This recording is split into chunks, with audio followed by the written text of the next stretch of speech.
काँग्रेसनं उपमुख्यमंत्री सुनेत्रा पवार यांच्यावर केलेल्या टीकेनंतर आता वाद उफाळलेला आहे। काँग्रेसनं सुनेत्रा पवार यांना गुंगी गुडिया म्हणलंय। बीडमधल्या पत्रकार परिषदेमधला व्हिडिओ काँग्रेसनं पोस्ट केलाय। सुनेत्रा पवार या बीडच्या पालकमंत्री आहेत। त्या 30 जुलैला बीडच्या दौऱ्यावर होत्या।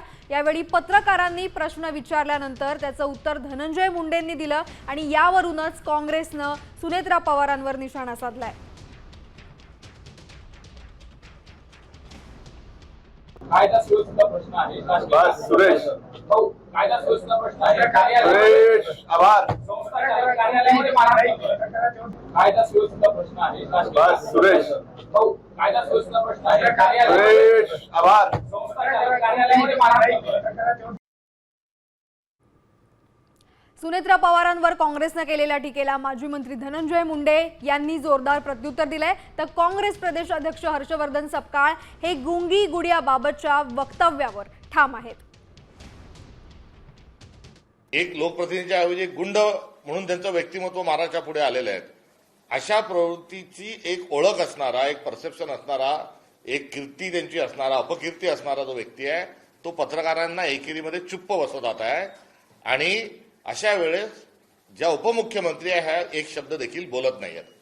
त्यामुळे यामध्ये मूळ मुद्दा जो आहे हा त्यांच्या वर्तनाचा आहे। अशा वेळेस हाताची घडी तोंडावर बोट ठेवणं म्हणजे चूप बसणं आणि तशी भूमिका ही त्यांनी त्या ठिकाणी निभावल्याच्या अनुषंगानं गुंगी गुडिया हा शब्दप्रयोग त्या ठिकाणी केलेला आहे। सुनेत्रा वहिनी अजित पवार यांच्यावर जी टीका केली, ज्या पद्धतीनं त्या पेजवर वक्तव्य केलं, ते वक्तव्य काँग्रेसच्या मनात महाराष्ट्राच्या पहिल्या महिला मुख्यमंत्री सुनेत्रा वहिनी झाल्या त्याबाबत किती द्वेष आहे, किती घृणा आहे, हे त्या वक्तव्यातून या ठिकाणी स्पष्ट होतं। अजितदादा पवारांचा झालेला अपघात, त्या अपघाताची चौकशी का होत नाही त्यावर त्या बोलत नाहीत। या अपघातामध्ये गुन्हा अद्यापर्यंत का दाखल झाला नाही त्यावर त्या बोलत नाहीत। यासोबतच अर्थखातं त्यांना अद्यापर्यंत मिळालं नाही त्यावर त्या कुठेतरी बोलत नाहीत।